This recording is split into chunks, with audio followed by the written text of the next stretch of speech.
Masalah Mormonisme, Protestantisme oleh Joshua Charles dalam kisah perjalanannya menjadi Katolik. Dan ini pelajaran yang dibagikannya part 38. Part ini akan membuat argumen dalam 3 bagian, yaitu yang pertama, penganut Mormon atau orang suci zaman akhir atau disingkat OZA percaya bahwa setelah kematian Rasul terakhir terjadi kemurtatan besar. Wewenang imamat berhenti, doktrin mulai merosot dan Injil yang sejati hilang atau memerlukan pemulihan oleh Joseph Smith pada abad ke-19.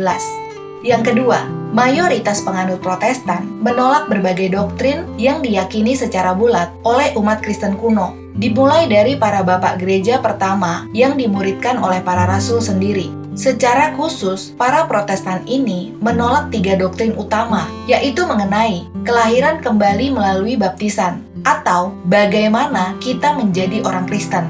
Lalu, suksesi apostolik, atau bagaimana gereja diatur, dan pengorbanan ekaristi, atau cara umat Kristiani beribadah.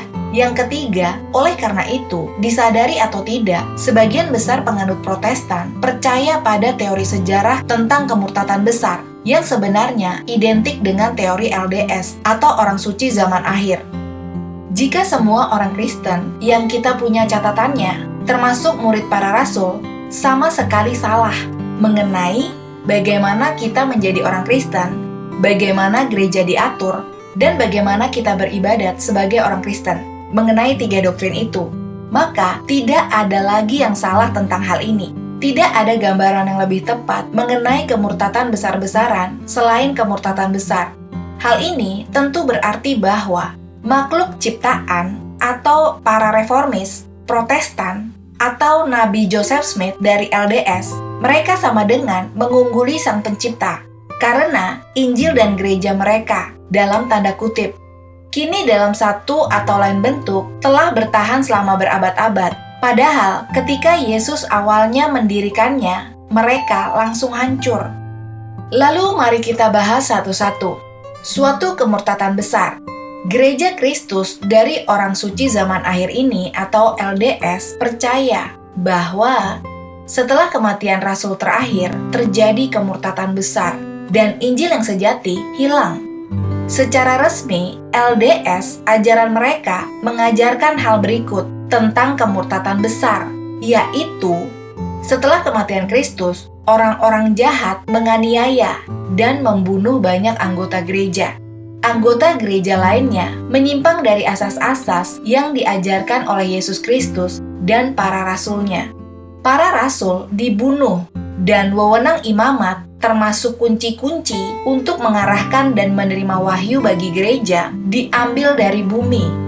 Karena gereja tidak lagi dipimpin oleh wewenang imamat, kesalahan menyusup ke dalam ajaran gereja. Tapi orang-orang baik dan banyak kebenaran tetap ada. Namun, Injil yang ditegakkan oleh Yesus Kristus telah hilang. Sekali lagi, Injil yang ditegakkan oleh Yesus Kristus telah hilang. Periode ini disebut kemurtatan besar. Kemurtatan ini mengakibatkan terbentuknya banyak gereja dengan ajaran yang bertentangan. Selama masa ini, banyak pria dan wanita mencari kebenaran, namun mereka tidak dapat menemukannya. Banyak orang baik percaya kepada Allah dan Yesus Kristus, serta mencoba memahami dan mengajarkan kebenaran. Namun, mereka tidak memiliki Injil atau wewenang imamat sepenuhnya. Akibatnya, setiap generasi mewarisi keadaan kemurtatan, dan karena masyarakat dipenuhi oleh apa yang diwariskan oleh generasi sebelumnya, termasuk perubahan pada Injil Kristus. Dan beberapa orang yang terinspirasi, seperti Martin Luther dan John Calvin, menyadari bahwa praktik dan doktrin telah diubah atau hilang. Maka mereka mencoba mereformasi gereja-gereja di tempat mereka berada. Namun, tanpa wewenang imamat, Injil Kristus tidak dapat dikembalikan ke bentuk aslinya dan diperlukan restorasi, yaitu maksudnya suatu tindakan atau upaya untuk mengembalikan atau memulihkan suatu kondisi. Dan ada beberapa pengamatan. Yang pertama, sebuah anekdot atau sebuah lelucon ini Selama beberapa bulan, saya menjadi tuan rumah bagi beberapa misionaris Oza atau orang suci zaman akhir, dan salah satu pemimpin lokal mereka ada di rumah saya untuk diskusi teologis. Pengajaran mereka tentang kemurtatan besar adalah fokus dari sebagian besar pertanyaan saya dan batu loncatan bagi banyak argumen tandingan saya. Sementara mereka menyatakan bahwa otoritas imamat, kunci gereja, telah hilang. Lalu saya mengutip kata-kata Santo Paus Clemens dari Roma dan Santo Ignatius dari Antioquia, yang keduanya adalah murid para rasul. Santo Clement bahkan mungkin disebutkan dalam Alkitab, seperti dalam Filipi 4 ayat 3, dan keduanya dengan jelas memberikan kesaksian tentang realitas imamat Kristen. Pendirian keuskupan atau jabatan uskup yang bersifat ilahi dan suksesi uskup langsung dari para rasul sebagai bagian penting dari konstitusi gereja. Saya mencetak satu halaman kutipan untuk saya bagikan ke semua orang, dan saya berkata, orang-orang ini, murid para rasul, tampaknya sama sekali tidak menyadari adanya hilangnya wewenang imamat. Lalu orang-orang atau kaum Oza atau orang suci zaman akhir ini sangat berbaik hati dan murah hati, namun juga sangat diam ketika saya mengatakan hal itu. Sebab doktrin resmi mereka menyatakan bahwa wewenang imamat telah hilang. Namun, murid para rasul sendiri dengan jelas mengatakan sebaliknya. Saya mendapat kesan bahwa mereka seperti kebanyakan orang Protestan, ya sama seperti saya sebelum tahun 2017, yang sama sekali tidak mengetahui tentang para bapak gereja. Yang kedua, kaum LDS atau Oza mencatat bahwa kemurtatan besar ini menyebabkan banyak gereja memiliki ajaran yang bertentangan. Dan ironisnya, Anda tidak melihat hal ini di antara para bapak gereja dan gereja Katolik. Dan ini akan menjadi topik yang sangat besar untuk dibongkar dan di luar cakupan part ini. Namun, para bapak gereja secara konsisten berbicara tentang kelangsungan iman Katolik, otoritas, dan kesatuan gereja Katolik, dan keberadaannya yang kekal sampai Kristus datang kembali. Banyak dari mereka seringkali saling mengenali satu sama lain, baik selama hidup mereka maupun berabad-abad kemudian, karena mereka seringkali secara eksplisit diakui sebagai pihak yang berwenang oleh Dewan Ekumenis Gereja Katolik. Memang benar, para bapak gereja mengakui realistis yang dibicarakan oleh kaum LDS di antara para bidah dan skigmatis, yang melepaskan diri dari otoritas imamat dan kunci-kunci yang menurut kaum LDS telah hilang setelah kematian para rasul. Yang ketiga, tidak diragukan lagi penting bahwa kaum LDS mengidentifikasi tokoh-tokoh seperti Luther dan Calvin yang ajarannya dan ironisnya bertentangan satu sama lain dengan gereja Katolik dalam banyak hal, sebagai orang-orang yang diilhami dalam tanda kutip dalam garis waktu menuju Injil yang dipulihkan. Mereka mengaku memiliki berkat Joseph Smith. Mereka mengklaim bahwa Luther dan Calvin mengakui bahwa kebenaran tertentu telah diubah dan hilang. Ironisnya lagi, banyak pentobat Katolik yang berasal dari latar belakang Protestan datang ke gereja justru karena mereka membaca para bapak gereja kuno dan menyadari bahwa doktrin-doktrin Protestan tidak ditemukan dalam tulisan-tulisan mereka. Apa yang diberitahukan kepada mereka telah hilang dan berubah itu, mereka melihat tidak pernah terjadi. Itu hanya mitos. Namun, kaum LDS menentang hal ini dengan klaim dasar yang sama seperti kebanyakan penganut Protestan lainnya, bahwa Luther dan Calvin telah menemukan kembali doktrin-doktrin yang telah diubah atau hilang. Namun, catatan sejarah menunjukkan sebaliknya. Tiga doktrin universal ditolak oleh kebanyakan Protestan. Protestan menolak banyaknya doktrin Katolik yang berbeda. Namun para bapak gereja menunjukkan konsensus yang sangat besar, bahkan bulat, mengenai banyak doktrin Katolik yang telah ditolak oleh sebagian besar atau terkadang oleh semua penganut Protestan, dan mengenai hal-hal yang hampir tidak dapat dianggap sebagai sesuatu yang kurang penting. Saya akan berfokus pada 3 hal yang menyentuh inti Injil dan kehidupan Kristiani, yaitu yang pertama, mengenai baptisan regenerasi atau bagaimana kita menjadi Kristen. Kedua, suksesi apostolik atau bagaimana gereja diatur. Yang ketiga, pengorbanan ekaristi atau bagaimana cara kita beribadah sebagai umat Kristiani. Untuk sisa part ini, saya akan menyebutnya sebagai 3 ajaran. Dengan menolak doktrin yang disepakati oleh para bapak gereja, klaim Protestan bahwa mereka memiliki kesinambungan dengan kekristenan historis yang dipalsukan, namun secara logis mereka juga diharuskan untuk menegaskan teori kemurtatan besar dalam sejarah, yang sebenarnya identik dengan teori kemurtatan besar Oza. Lagi pula, jika setelah kematian para rasul, setiap umat Kristiani yang kita kenal percaya pada 3 doktrin yang sebagian besar dan dalam beberapa kasus ditolak oleh semua penganut Protestan, bagaimana hal itu bisa disebut sebagai kemurtatan besar? Namun, jika penganut Protestan benar, maka yang terjadi adalah kemurtatan besar. Amanat Agung sendiri menggambarkan hal ini. Kristus menugaskan para rasul seperti yang tertulis dalam Matius 28 ayat 19-20 yang berisi, "Karena itu, pergilah dan jadikanlah semua bangsa muridku. Baptislah mereka dalam nama Bapa dan Putra dan Roh Kudus. Ajarilah mereka untuk melakukan semua yang telah aku perintahkan kepadamu. Dan ketahuilah, aku menyertai kamu senantiasa sampai akhir zaman." Yesus memerintahkan mereka untuk melakukan 2 hal, yaitu yang pertama, membaptis, dan yang kedua, mengajarkan murid-murid baru atas perintahnya. Tidak diragukan lagi, perintah-perintah Kristus itu mencakup bagaimana gereja harus diatur dan bagaimana umat Kristiani harus beribadat.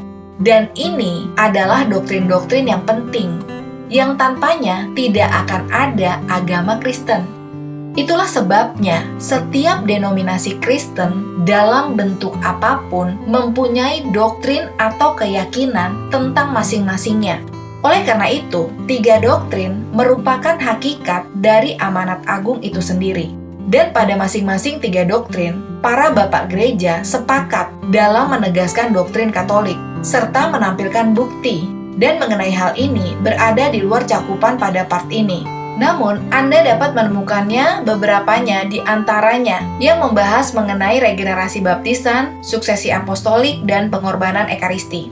Masing-masing kutipan ini mempunyai lebih banyak contoh lagi. Cukuplah untuk mengatakan bahwa buktinya sangat banyak. Oleh karena itu, jika konsensus patristik yang bulat mengenai 3 ajaran itu salah, maka gereja setelah kematian para rasul benar-benar salah dalam memahami segala sesuatu tentang amanat agung. Kesimpulan penting ini harus direnungkan dengan segala implikasinya yang meresahkan. Tidak peduli bagaimana Anda mengirisnya, ini akan menjadi kemurtatan besar. Dan dengan demikian, merupakan poin yang disetujui oleh sebagian besar penganut Protestan dengan premis dasar Marmonisme bahwa gereja yang didirikan oleh Kristus runtuh setelah kematian Rasul terakhir. Dan oleh karena itu, Injil yang benar perlu dipulihkan.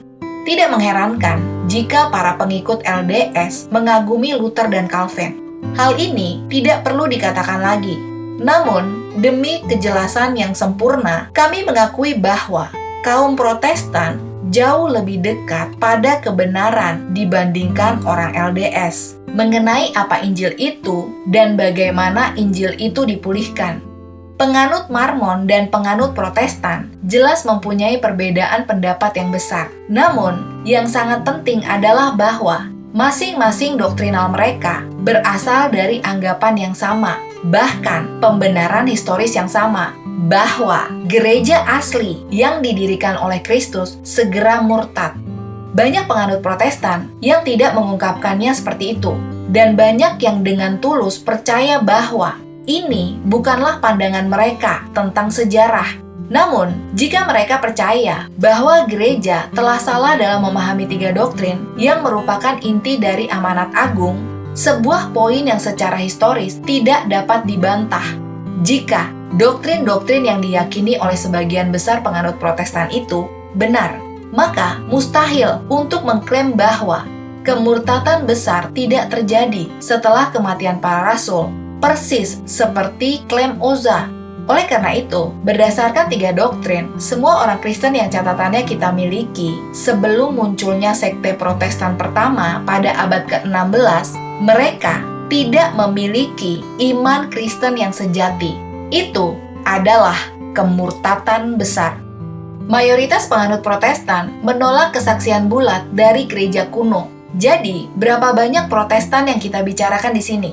Untuk menjawab pertanyaan ini, kita akan mulai dengan negara Protestan terbesar di dunia, yaitu Amerika Serikat. Dan berdasarkan Religious Landscape Study terbaru dari Pew Research Center, seperti yang kami katakan, sebagian besar penganut Protestan menolak 3 doktrin, tapi tidak semua. Kami akan bermurah hati dan mengatakan bahwa penganut Luther dan Anglikan, termasuk penganut episkopal, tidak menolak kelahiran kembali melalui baptisan atau suksesi apostolik. Ini adalah satu-satunya sekte Protestan terbesar yang dalam satu atau lain bentuk menerima mereka walaupun tidak selalu dalam bentuk Katolik. Beberapa penganut Lutheran menolak suksesi apostolik, dan beberapa penganut Anglikan menolak kelahiran kembali melalui baptisan.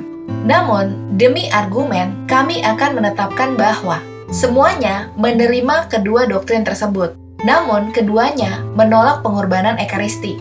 Jadi, sehubungan dengan 3 doktrin, sekte-sekte besar Protestan meyakini hal-hal seperti ini. Yang pertama, baptisan regenerasi, atau yang ditolak oleh semua sekte, kecuali Lutheran dan Anglikan. 2. Suksesi apostolik, yang ditolak oleh semua sekte, kecuali Lutheran dan Anglikan. Dan kurban Ekaristi, yang ditolak oleh semua sekte. Menurut Religious Landscape Study oleh Pew Research Center, penganut Protestan dalam satu atau lain bentuk merupakan 46,6% dari populasi Amerika. Ini termasuk mereka yang diklasifikasikan oleh Pusat Penelitian Pew. Protestan Evangelis 25,4%, Mainline Protestan 14,7%, dan Historically Black Protestan 6,5%. Di antara penganut Protestan, penganut Lutheran dalam satu atau lain bentuk berjumlah 3,6%, sedangkan penganut Anglikan berjumlah 1,5% dari populasi Amerika, dengan total gabungan 5,1%. Dengan demikian, Lutheran dan Anglikan merupakan sekitar 10,9% dari Protestan Amerika, atau 5,6 dari 4,6. Oleh karena itu, sehubungan dengan regenerasi baptisan dan suksesi apostolik, setidaknya 89,1% orang Protestan Amerika semuanya menolak 3 doktrin yang disetujui oleh para bapak gereja. Di seluruh dunia, terdapat sekitar 77 juta penganut Lutheran dan 85 juta penganut Anglikan, dengan jumlah total 162 juta orang. Terdapat sekitar 900 juta penganut Protestan di seluruh dunia. Sehingga gabungan penganut Lutheran dan Anglikan mencakup sekitar 18% penganut Protestan secara keseluruhan. Oleh karena itu, di seluruh dunia sekitar 82% penganut Protestan menolak kelahiran kembali melalui baptisan dan suksesi apostolik. Meski jumlah tersebut mungkin lebih tinggi, mengingat adanya variasi di antara penganut Lutheran dan Anglikan. Oleh karena itu, kami mempunyai posisi yang kuat untuk menegaskan bahwa kebanyakan penganut Protestan menolak konsensus yang mutlak dari para bapak gereja mengenai 3 doktrin. Hal ini secara fungsional setara dengan mengatakan bahwa sebagian besar penganut Protestan percaya bahwa setelah para rasul meninggal, gereja salah memahami amanat agung dengan gagal menjunjung doktrin yang benar tentang bagaimana kita menjadi orang Kristen, bagaimana gereja diatur, dan bagaimana orang Kristen beribadah. Sekali lagi, jika itu bukan kemurtatan besar, lalu apa? Mengapa hal ini penting? Karena implikasi yang tidak dapat disangkal dari teori sejarah ini adalah bahwa apa yang didirikan oleh anak Tuhan sendiri tidak dapat bertahan. Sedangkan apa yang didirikan oleh manusia lain yang bukan inkarnasi akan bertahan. Dalam kasus Osa, ini adalah Joseph Smith yang mereka anggap sebagai nabi.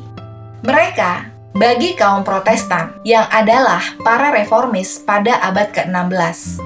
Kalangan Protestan menyangkal bahwa ada nabi-nabi yang diilhami Allah setelah kematian Rasul terakhir. Namun, mereka juga berpendapat bahwa sejak munculnya gerakan Protestan, Injil telah pulih atau telah dipulihkan. Memang benar bagi sebagian penganut Protestan yang menolak 3 doktrin.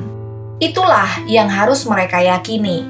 Jika memang doktrin mereka benar, karena setiap catatan sejarah yang kita miliki tentang iman Kristen dalam 1500 tahun terakhir bertentangan dengan ajaran tersebut.